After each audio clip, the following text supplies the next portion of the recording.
lang basta babanat. Diretsahan ang usapan, pero patas ang talakayan. Dito pag-uusapan ang mga napapanahong issue.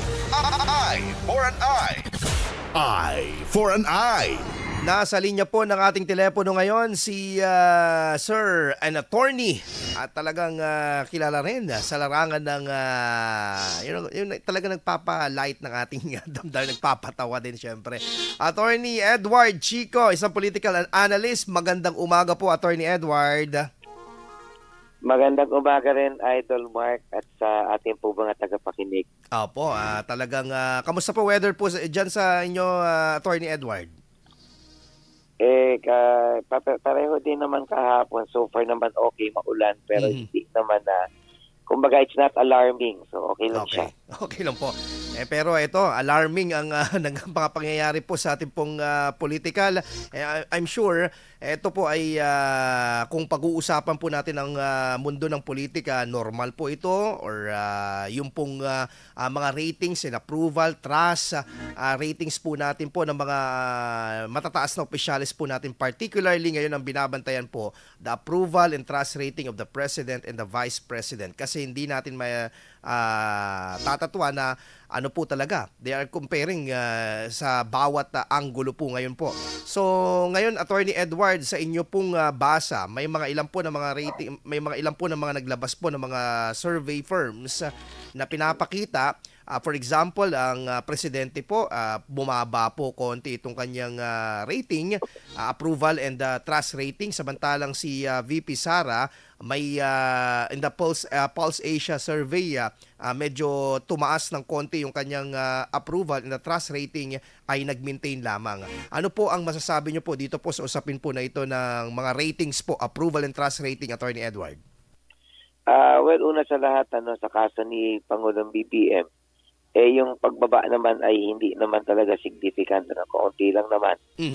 Bahagya. In fact, sa isang survey firm naman na nakita ko, tumaas din naman ang bahagya. Yes. Pero kasi nga, meron naman yung hindi naman yan 100% accurate na may margin error. Nga yan, may margin of error na tinatawag.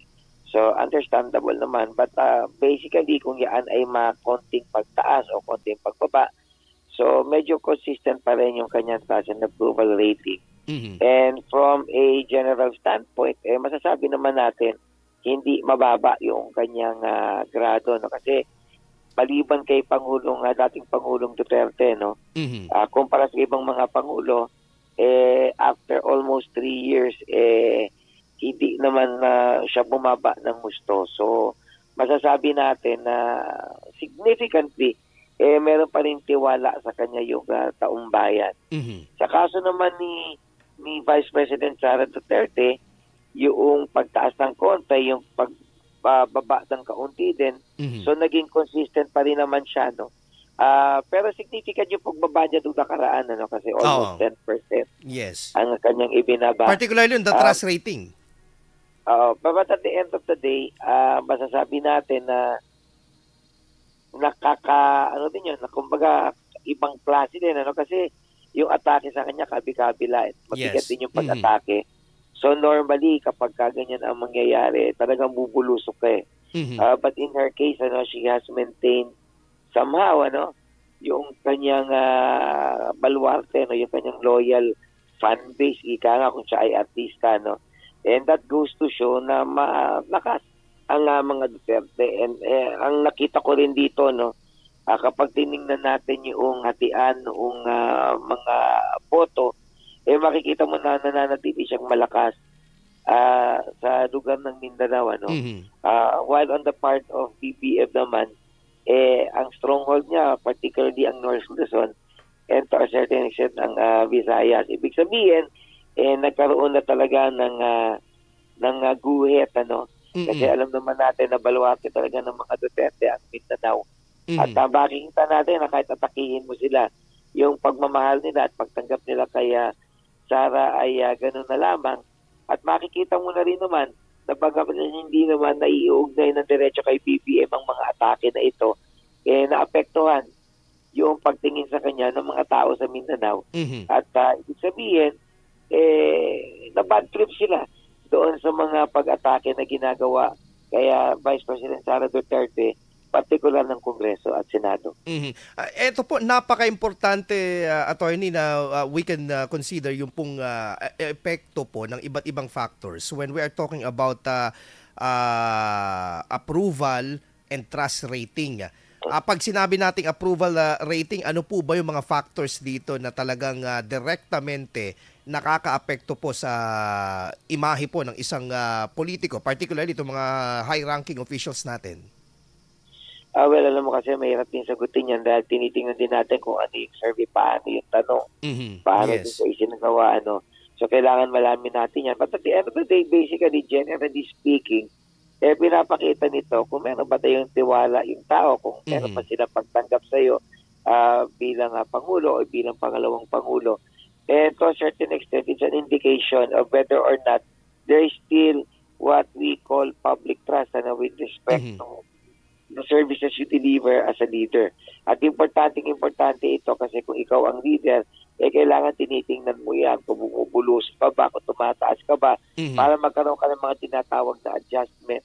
Ngayon, lalo na sa kaso ni Vice President Sara Duterte, importanteng tingnan yan kung meron siyang pangarap na tumakbo bilang Pangulo sa 2028 because that is definitely an indicator. Alam mo, mga politiko, maliban na lamang kung suicidal ka, tinitingnan mo yung mga bilang. Maaga pa naman ngayon, pero minomonitor mo yan. But I think by next year, kung makikita niya na hindi naman ganun yung epekto ng pagpulusok at kung makakaroon ng survey sa mga tatakbo sa 2028 at nasa taas siya, I would not be surprised if she would seek the presidency in 2028. But other factors, Attorney Edward, nasagot na yung tanong ko na sana kung magagamit ito in the kasi kung magkamisa kasi alam mo optics yan although it's an indicator, depende yan kung gaano ka-successful yung mensahe na pinapadala mo dun sa publiko. So may tinatawag na messaging yung messaging kasama dyan yung brand, kasama yung persona at kasama din yung perception. Alam mo kasi lately, hindi naman naintindihan talaga ng taong bayan whether or not nagtatranslate yung serbisyo mo o nagtitikil down yung serbisyo mo sa kanila, So, lalo pa in the age of social media, may pag-aaral na isinagawa, a lot of these are basically optics, perception. Depende kung papaano na i-deliver yung mensahe sa kanila at kung papaano nila natatanggap ito. Kaya alam mo, kapag ikaw isang charismatic na pangulo o charismatic na leader, even if in reality, hindi ka naman masyadong nagdi-deliver, talagang sa totoo lang, mataas pa rin ang pagtanggap sa'yo, lalo pangalawa, importante rin kung solid ba yung following mo. Kasi meron kasing ang mga Pilipino kasi reactionaryo tayo Yes. Base sa pag-aaral, hindi natin masyadong naintindihan yung mga usapin at hindi tayo masyadong nakatutok doon sa mga ideolohiya, hindi tayo nakatutok halimbawa sa mga issue, ang tutok natin personalidad. And at the end of the day, reactionary tayo, very ambivalent tayo as a people, mabilis mag-stray yung preference natin, mag-shift yung preference natin. Kaya kapag mabuhay yung following mo, hindi talaga ganun kalakas.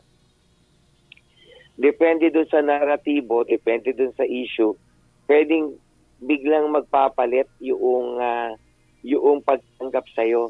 Kaya nga sa kaso ni Sara Duterte, makikita mo, solid yung following sa kanya, parang solid Mindanao na tinatawag. Talagang makikita mo, ando doon Kasi kahit anong gawin mo, malakas. Sa kaso naman ni BBM, tinatawag nating solid North, which is basically true. Kasi from the very get-go, pag titingnan mo yung trust and approval rating niya, malakas siya talaga doon. So ito yung mga factors na makakapagdulot. And to a certain extent, syempre yung realidad rin, tinitingnan natin ang usapin na halimbawa sa ekonomiya. Kung sa tingin ng taong bayan ay gumaganda naman yung takbo ng kanilang pamumuhay, nagiging mataas din yung pananampalataya sa'yo. In fact, sa Amerika nga, if I may say, isa sa mga pagsusuri ng mga political analysts at eksperto doon, malaking bagay din talaga yung epekto ng ekonomiya sa panahon ni Pangulong Biden para ipaliwanag yung pagkatalo ni Kamala Harris. Kasi alam mo, lubang napakataas ng inflation sa Amerika, nahihirapan silang ayusin yan. Bagamat maraming factors na hindi naman kasalanan ng Pangulo. No? In fact, global naman yung phenomenon. Tandaan natin, kagaling natin sa COVID, di ba? Mabigat ang nangyari rito. Tatandaan natin dahil may giyera ang Russia at Ukraine, may giyera ang Israel at Pakistan at ang Palestine, no? Particular sa Russia, no? So yung supply chain natin baging naapektuhan. Pati yung presyo ng langis hindi naman bumaba. Hanggang ngayon sa atin, hindi ba mataas pa rin ang presyo ng langis? Yung paglintik na oil producing countries, kinokontrol din yung paglilis ng mga bariles ng langis. So lahat ng ito ay nakaapekto kung bakit matindi ang inflation sa Amerika at maging sa Pilipinas na rin. At apektado ang mga Amerikano, very particular din Kasi ang Amerikano kasi, maunlad na bayan yan. Ang problema sa mga mauunlad na bayan, kapag merong negatibong paggalaw sa aktibidades ng kanilang ekonomiya, daman-daman nila, alam mo kasi mga maunlad na bayan, nabubuhay sa pamamagitan ng pangungutang. So kapag kayaan ay yung may kakayahang magbayad. Problema lamang. Oo. Kapag nagkaroon ng layoff. In fact, sa pangako nga, di ba, ni Pangulong Donald Trump, irerepaso niya ang federal bureaucracy, no? Kasi alam mo, problema talaga pagka mataas ang inflation, pagtaas ng ekonomiya, yung unemployment rate tumataas din, nararamdaman agad nila yung epekto. Kasi yung mga utang, nahirapan silang bayaran, among others. Kaya yung galit nila, hindi naman nila maintindi, wala naman nila pwedeng intindihin na may mga factors other than the governance, nararamdaman nila yun, ano? Sa Pilipinas, sanay naman tayong mahirap talaga. Yung paggalaw na ekonomiya sa atin, halos wala namang epekto doon sa, at least based on our perception, sa ating pamumuhay, kaya hindi masyado nakaka-apekto sa kanilang pagtingin sa pagtanggap sa iyo bilang leader. Yan, nasagot ko na, sir, ha? Oo. Yeah, kinumpleto ko na. Kumpletos Ricardos po yung ano po, no, itong factors po na ito na talaga nakaka-apekto sa isang leadership. Pero eto nga po, bago tayo tumutok po dito po sa pwedeng implication o impact ng result ng US election, mabalik lang po ako dito. What other factors po, yung pong mga ilang matataas na leader po, particularly sa mababang kapulungan at sa mataas na kapulungan, ang mga factor kung bakit ito'y tumataas naman yung kanilang mga approval at saka trust rating ngayon? Well, sa totoo lang, pagdating sa legislatura, hindi naman masyado talagang nalalaman kung ano ba yung ginagawa nila. So, everything is basically based on perception, Depende din sa naratibo na pinipede nila. At depende mismo doon sa personalidad na nakaupo, At depende rin kung saan sila nakatutok. A lot of times, it would depend on how they react to issues, particularly yung kanak ng kanilang mga investigasyon, kasi very divisive yung investigation nila. Tandaan natin, this is fairly recent phenomenon. Kung titingnan mo yung Kongreso, yung pagdating sa investigation, very, very selective sila. Yung idea nila ng pursuit of justice, although in reality, ideally it is in aid of legislation, medyo selective sila. At kung kaya, very polarizing din yung epekto doon sa taong bayan. Kasi nag-umpisa yan nung panahon ni pagkaraan ni Pangulong Erap, nag-umpisa nung administrasyon ni Gloria Macapagal Arroyo. Selective yung approach nila, halimbawa sa usapin ng corruption. Pagkakakampi ka, ikaw ay mabango, hindi ka iniimbestigahan. Pagkalabang ka o threat ka, iniimbestigahan ka. Itong mga bagay na ito, naka-apekto sa pagtingin sa kanila. And to a certain extent, hindi na makagaya ng martial law na ang legislatura was a mere rubber stamp of the former dictator. Ngayon, alam mo, malaki pa rin yung impluwensya ng Pangulo o kung sino man ang namumuno sa aktibidades ng Kongreso, ng mataas at mababang kapulungan. Kumbaga, they follow the rhythm of the president. Although in reality, may complete separation of powers tayo, di ba? Parang dapat sila. But let's face it, kadalasan they would gravitate towards the president. Kaya yung pagtingin sa kanila ay naapektuhan ng ganitong bagay. But as regards the discharge of their specific function, hindi masyado sa kanilang sinisisi yan eh. Hindi masyadong alam ng taong bayan. Halimbawa, nagkaroon mataas ang inflation, automatic ang sisisihin dyan ang Pangulo, diba, ang ehekutibo, bihirang-bihirang nasisisi ang legislatura. So ito purely optics talaga yung pagtingin sa kanila. Hindi talaga to reflective ng kanilang worth as legislators, ano. Apo. Depende kung ano ang basa sa ginagawa sa kanila. At Attorney Edward, would you sabi dun po sa notion na sabi nga nila medyo nagiging powerful po ngayon po ang legislative branch dahil weak ang executive? Hindi naman weak ang executive. Ang problema lang kasi dito, yung usapin kasi nung kapangyarihan nila na mag-conduct ng investigation, something that the Supreme Court has already clarified. Kasi sa mga kaso na dinesisyon na ng Korte Suprema, unang-una, kumbaga kinilala yung kapangyarihan ng Kongreso na magsagawa ng investigasyon. Ano? Sabi nga ng saligang batas, the power of Congress is plenary. Ano ibig sabihin ng plenaryo? They can basically handle any issue under the sun. They can talk about any topic, any issue under the sun. Kumbaga, no hold parts, halos walang restriction. So kung gusto kang investigahan, kahit ang aligasyon mo yaan ay pamumulitika, yaan ay personal at hindi naman talaga in aid of legislation, at the end of the day sa pagtingin ng batas, that is speculative because we recognize the power of Congress. Pangalawa, sineto na rin ng Supreme Court yung kapangyarihan nila to cite all resource persons in contempt for refusing to answer their query or for example for ignoring their invitation to appear as resource persons or even witnesses, ano. Although kumbaga ang protection ng isang witness diyan very kumbaga minimal, kagaya ng right to invoke against self-incrimination, but even that, ano, kapag sinabi ng isang kongresista na hindi ka naman ma-incriminate diyan, iko-contempt ka namin, anong magagawa mo? By the time you go to the court, tapos na yung detention mo. Hindi ba kasi sabi ng Supreme Court, yung detention ay matatapos lamang kapag natapos na yung investigasyon o natapos yung session ng Kongreso. Di ba? So kaya yung kapangyarihan nito napakalaki. Pangalawa, kung hindi naman ito kumbaga hindi naman ito judicial function, ano, ang purpose lamang is to legislate, although in reality pwede kang ipitin, wala sila masyadong rules of procedure. Alam mo kasi sa korte, halimbawa, pag nag-appear ka as witness, hindi lahat ng allegation tinatanggap. Hindi lahat ng ebidensya tinatanggap. Kailangan admissible yan. Ibig sabihin ng admissible, relevant.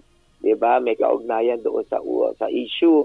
Dapat ma-authenticate mo na genuine. Malalaman mo kung saan galing. Halimbawa na lang yung mga video. So halimbawa, na-videohan kita, na-put in the kita sa cellphone ko. Diba? Kahit yung cellphone na yan, nag-viral yan, pag hindi mo ako na-present as witness to provide testimonial support sa video na yan, hindi yan tinatanggap ng korte. Kasi nga, kailangan mo authenticate yan ng taong kumuha. No? Meron tayong tinatawag na electronic evidence rule. Halimbawa, sa Kongreso nga, di ba? Hindi na ino-authenticate yung video. Sasabihin lang ng Kongreso, may video kami dito. Ginti ka dito, di ba? So, talo ka na, lugi ka na. No? So, to a certain extent, they become a tool, ano, ng mga interest groups. So, hindi naman natin sinasabi na mangyayari at hindi ko naman pinapatutuhan ng totoo. Pero bali-balita, halimbawa, na si Speaker Romualdez ay gustong tumakbo bilang Pangulo sa 2028. So, it makes sense kung bakit yung mga threat, halimbawa, kagaya ni Vice President Sara Duterte, ay magiging focus ng kanyang investigasyon. So, to a certain extent, nagiging malakas ang Kongreso dahil dito, nagiging tool.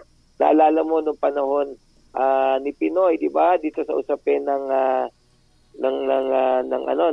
itong tawag dito, yung kay Napoles, ano? PDAF, yung PDAF scam. Naalala mo, nag-umpisa lahat yan dahil doon sa investigasyon.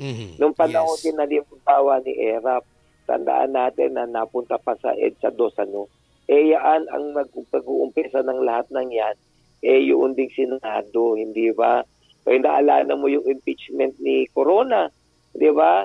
O yung impeachment halimbawa ng isa pang Chief Justice, si Sereno, lalo na kay Corona, alam mo kasi, about a year ago. Yung mga kasong isinampa sa kanya administratibo na pawalang sala siya, napatunayan na hindi igatin ang kanyang wealth, napatunayan na everything was actually in order, inosente siya. Pero nakita mo yung kapangyarihan ng Kongreso, no? Nung nagkaroon ng impeachment, siya ay napatanggal. So kaya ang Kongreso ay nagagamit mo talaga dahil yun sa kapangyarihan na yun. Kaya sila sinasabing powerful. Okay. Anyway, Attorney Edward, jumping into this result ng naging botohan sa US presidential election, meron po ba itong direktang epekto? Unang-una sa bansa natin pangkalahatan, pangalawa sa ating pong administrasyon ngayon, and pangatlo, doon po sa nakaraang administrasyon? Well, sa tingin ko, generally, ganito din naman yan sapagkat alam mo, ang Amerika will always protect itself. Depende kahit sino pa ang maging Pangulo, na ito'y Republican man o ito ay Democrat o ito man ay kaibang Pangulo, kagaya halimbawa ni Donald Trump. So basically, yung mga general policies nila will remain the same. For example, yung pakikitungo nila sa Pilipinas, ganun pa din naman yun. Halimbawa, may mga tratado tayo, kagaya ng Mutual Defense Treaty na sinasabi natin.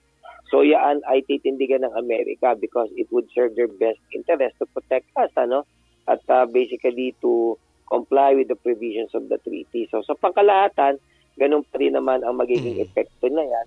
But in reality, siguro bahagya magkakaroon ng problema sa usapin noong ayuda o yung assistance na ini-extend ng Amerika. Kasi alam mo kasi, iba talaga kadalasan ang rhythm ng mga Democrat presidents kasi sila medyo liberal sila no. Yung idea nila ng openness, yung idea nila ng pagbigay ng ayuda mas extensive kumpara halimbawa sa Republican na mas importante yung konsepto ng pagprotekto doon sa mga domestic policies nila, no. So when it comes to international relations, hindi sila ganun kabukas. But at the end of the day, yung diferensya na yan ay hindi naman masyadong malaki in so far as our country is concerned. At given the personality of Bongbong Marcos, kasi kung makita mo yung mama, kung may criticism ka man against him, when it comes to his foreign policies, makikita mo, when it comes to international affairs, makikita mo, medyo alam niya yung ginagawa niya. And I would assume we would still maintain a cordial relationship with Donald Trump the way kumbaga he was able to do that with Joe Biden. Ayun. Okay, sige po. Maraming salamat, Attorney Edward. At least medyo nalinawan tayo dito na at the end of the day nga naman talaga, ang isang bansa, ano man mangyari sa kanilang bansa, ay poprotektahan nila yung kanilang unang interest po nila ng kanilang nasasakupan. Ayan, maraming salamat po, Idol Mark. Pag nagka-show po ako dyan sa Pangasinan, invite kita. Sige po. Kayo, pag nasa Maynila ka, manood po kayo. Yes, maraming salamat po. Maraming salamat, Attorney Edward Chico, political analyst. At nakausap po natin po patungkol po dito sa usapin pong politikal ng bansa po natin. Mahirap nga din po naman talaga, no? Kung kunyari personality-based talaga ang tao, magpo-focus sa charisma ng isang political leader at hindi doon sa ideals na or virtues na kanyang gustong i-promote doon po sa kanya po mga nasasakupan. Ano mo, kapag charismatic ka, kahit may mga pagkakamali ka o kahit na medyo tawag dito yung weak, no? Ay hindi mapapansin yan dahil lang makikita nila yung popularity mo. Kaya napaka-importante itong usapin po na ito na tinitingnan po ng mga politiko yung kanilang approval at saka yung trust ratings po nila, lalo na kapag ikaw ay nasa national post. Pero at the end of the day, tayo po maging matalino na po tayo. Huwag na tayong masyadong personality-based na pumili ng ating mga leader. Dapat andun tayo sa punto na ang pagpili po natin ng leader, ito po ba yung makakapagbigay sa atin ng magiging solusyon sa bawat problema po ng ating bansa. Long-term solution ang kailangan po natin. Impormasyon, intriga, issue. Eye for an eye. Idol Mark Espinosa.